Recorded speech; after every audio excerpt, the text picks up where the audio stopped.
இன்னைக்கு அநேகருடைய கேள்வி என்னன்னா, கடவுள் இருக்காரா?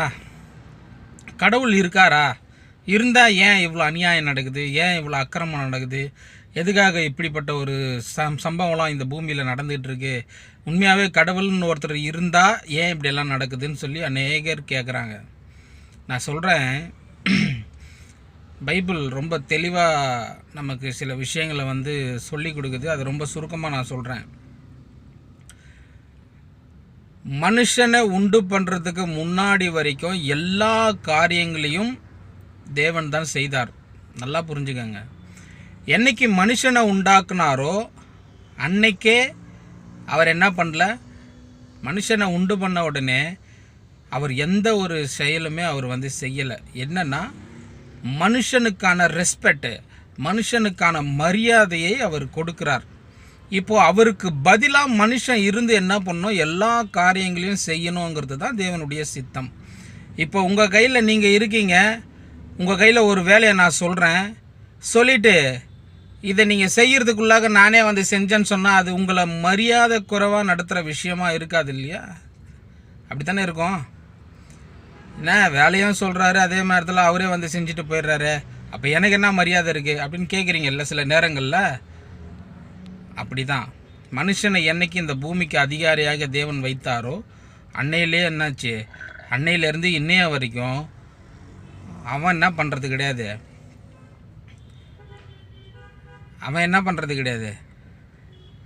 மனுஷனை என்னைக்கு தேவன் அதிகாரியாக வைத்தாரோ அன்னையிலேருந்து இன்னைய வரைக்கும் மனுஷன்தான் என்ன பண்ணுறான், இந்த பூமிக்கு அதிகாரியாக இருக்கிறான். மனுஷன்தான் அநேக காரியங்களை என்ன பண்ணிகிட்டு இருக்கான், இந்த பூமியில் செய்து கொண்டு இருக்கிறான். இப்போது அந்த மனுஷன் நல்லவனாக இருந்து நல்ல காரியங்களை செய்யும்போது பிரச்சனை கிடையாது. அவன் என்னைக்கு அவன் கெட்ட காரியங்களை செய்கிறானோ அங்கே தான் நமக்கு பிரச்சனை ஆரம்பிக்குது.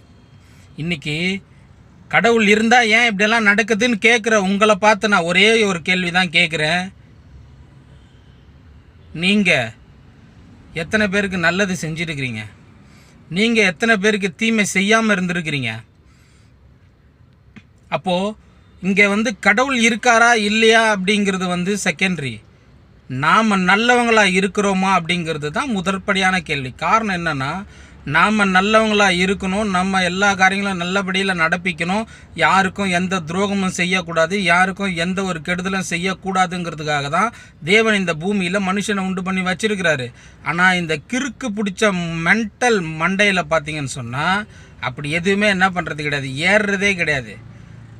அவன் தனக்கு ராஜா போல் என்ன பண்ணுறான், ஒவ்வொருத்தருக்கும் கெடுதலை செஞ்சுக்கிட்டு தீமைகளை செய்துக்கிட்டு அவன் என்ன பண்ணுறான், அநியாயமும் அக்கிரமமும் செஞ்சுக்கிட்டு இருக்கிறான் மனுஷன்.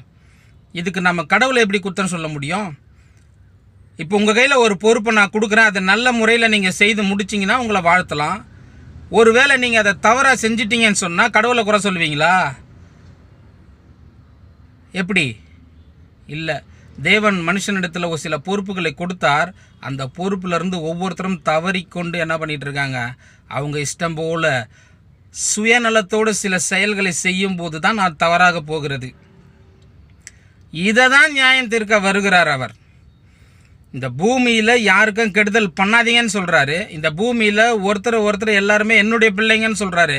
அது ஆண் பெண் பேதம் கிடையாது, உயர் ஜாதி கீழ் ஜாதி அப்படிலாம் எதுவுமே கிடையாது. எல்லாரையும் சமமாக பார்க்குறாரு. மனுஷனை பொதுவாக பார்க்குறாரு அவர். அந்த மனுஷனுக்கு யார் தீங்கு செய்தாலும் அவருக்கு விரோதமாக செயல் செய்கிறார்கள் என்று தான் அர்த்தம் அவருடைய பார்வையில். அப்படி இருக்கும்போது நாம் என்ன செய்யணும், இதை புரிஞ்சிக்கணும். இதை விட்டுட்டு கடவுள் இருக்காரா, இருந்தால் ஏன் இப்படி அநியாயம் நடக்குது, இந்த சில சினிமா டைலாக்லாம் சொல்கிறாங்க இல்லையா, இல்லைன்னு நான் எங்கே சொன்னேன், இருந்தால் நல்லா இருக்கும்னு தானே சொன்னேன். இதெல்லாம் ஒரு முட்டாள்தனமான ஒரு கேள்வி இல்லையா? கொஞ்சம் யோசித்து பாருங்கள்.